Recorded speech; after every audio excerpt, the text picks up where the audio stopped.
Olá, esse mês você sabe, nós estamos falando de independência. Setembro, mês fantástico.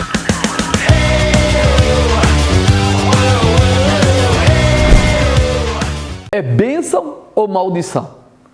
Independência. É bênção ou maldição? Mas vamos usar emancipação. Olha, deixa eu ler para você um texto aqui. Tá do filho pródigo, tá em Lucas, capítulo 15, lá no versículo 12, fala assim: E o mais moço deles disse ao pai: Pai, dá-me a parte da fazenda que me pertence. E ele repartiu por eles a fazenda. E poucos dias depois, o filho mais novo, ajuntando tudo, partiu para uma terra longínqua e ali desperdiçou a sua fazenda, vivendo dissolutamente.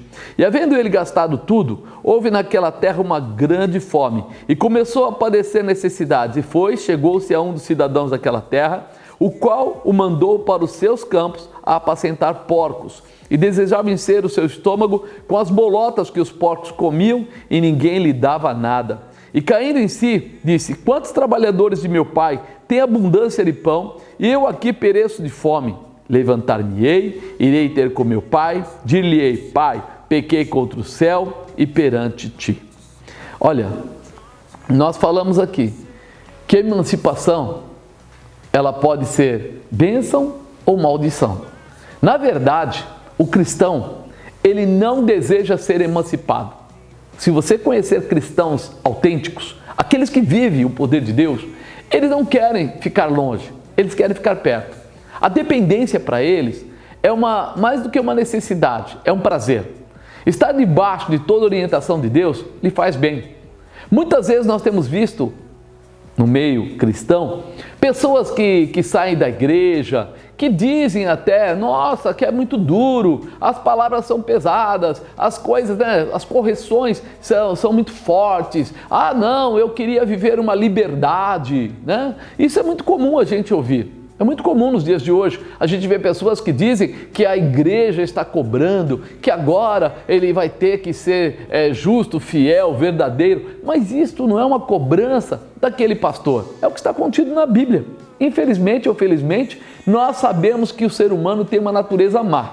E por isso, Deus deixa reservado para nós orientações que muitas vezes parecem que nos tiram da presença, mas na verdade é o contrário. Nos mantém na presença. Esse filho, ele olhou para toda a herança do pai e ele desejou aquilo que nem era dele. Não era dele, era do pai, porque o pai ele estava vivo. Então imagina alguém que deseja, vamos dizer, entre aspas, a morte de alguém para ficar com seus bens. Mais ou menos assim ele pensou. Existem tempos na vida da gente que a gente começa a achar que a morte é melhor que a vida. A gente perde a indicação. Quando nós começamos a olhar essas coisas todas, para o que eu posso ter? O que pode ser melhor para mim? O que eu posso tirar proveito? A palavra dura, ela não vem para desmontar, ela vem para fortalecer. Se você for numa academia que seja, você vai ver que nunca você vai encontrar um personal trainer dizendo assim: quantos quilos você pega? Ah, 10. Tá bom, então agora vamos diminuir para 7. E a semana que vem talvez a gente diminua para 5. E talvez daqui a algumas semanas a gente coloque meio quilo para você carregar. Você não vai encontrar isso, porque ele não está lá para formar pessoas frouxas ou pessoas incapazes. Ele está lá para formar pessoas que estejam preparadas, que fiquem firmemente estabelecidas, com a sua musculatura preparada para coisas maiores. Espiritualmente é a mesma coisa.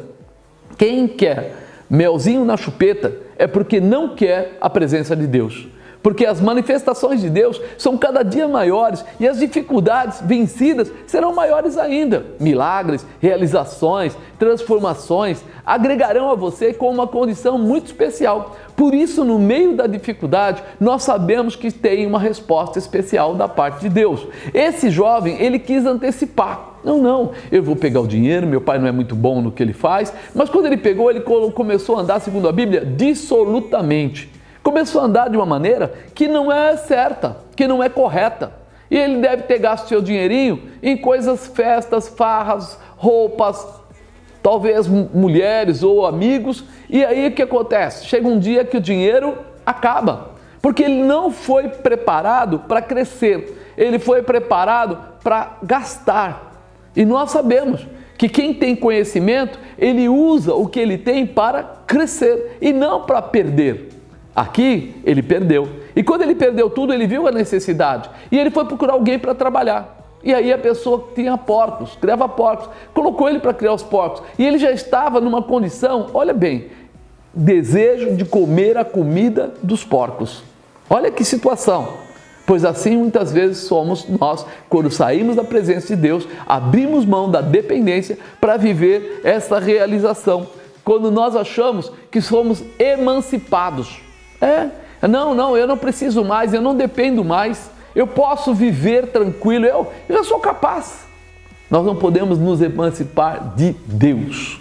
Nós podemos sim deixar de fazer uma porção de coisas que nos tiram da presença de Deus, mas deixar a manifestação de Deus sair da nossa vida, querer andar sozinho, é queda na certa. O mundo jaz no maligno e nós sabemos disso, por isso precisamos estar orientados e protegidos. Aquela situação trouxe a ele vergonha, trouxe a ele aflição, trouxe a ele falta de alimentação, e quem não é alimentado fica fraco. Ele ficou fraco. Fraco ao ponto de quebrantado estar e entender a sua necessidade do Pai. Quantas pessoas conseguem voltar, mas tem pessoas que não conseguem. Existem pessoas que se distanciam de Deus, que se acham emancipados e depois que estão lá no meio do nada, vivendo coisa nenhuma, eles não têm coragem de voltar. Porque uma das coisas que o diabo faz é isso, colocar dúvida, colocar medo, colocar receio. Então é hora de nós levantarmos a nossa cabeça, entendermos o nosso chamado. Nós não queremos ser emancipados de Deus, nós queremos ser mais dependentes dele a cada dia, mais próximos dele a cada dia. Com esse rapaz, ele, quando percebeu o que estava acontecendo, ele falou que buscaria o pai dele e diria: pequei contra Deus e contra ti. Olha o que fala aqui. E levantando-se foi para o seu pai, e quando ele estava longe, viu o seu pai e se moveu de íntima compaixão e correndo lançou-se-lhe ao pescoço e o beijou. E o filho disse: pai, pequei contra o céu e perante ti já não sou digno de ser chamado teu filho. Mas o pai disse aos seus servos: trazei depressa a melhor roupa, vestilho, pondo-lhe um anel na mão e sandálias nos pés, trazei o bezerro cevado e matai-o, e comamos e alegremo-nos.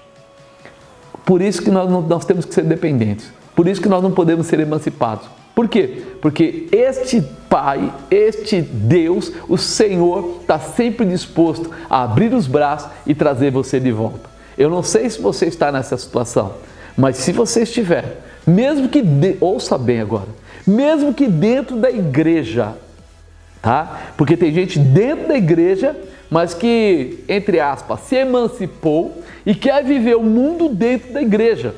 Isso não é possível, não é possível. A salvação é de graça, mas nos tornarmos e ficarmos salvos depende do seu desejo. Esse menino, ele não falou: pai, me dá a herança e corta o meu nome como seu filho. Ele só falou: me dá a herança. E ele foi embora com a herança. Ele não cortou o nome dele, mas ele sabia que era difícil de voltar se não houvesse arrependimento. Dentro da igreja tem muita gente ainda precisando do arrependimento, do reconhecimento para voltar a tudo aquilo que o Pai tem de melhor. Ele quer colocar o anel no seu dedo, ele quer colocar uma roupa nova em você, vestes espirituais que possam te levantar, e ele quer fazer para você uma festa inesquecível. Então lembra disso, você não pode simplesmente abrir mão, deixar para trás, querer se emancipar de alguém tão maravilhoso, de alguém tão poderoso, de alguém tão tremendo quanto Deus Pai, Filho e Espírito Santo. Deus abençoe. Agora você curte, compartilha, se inscreve no canal e me comenta. Eu quero ouvir o que você tem achado das nossas ministrações e, inclusive, desde já você pode dizer o que você espera para o mês de outubro e nós vamos pensar nisso.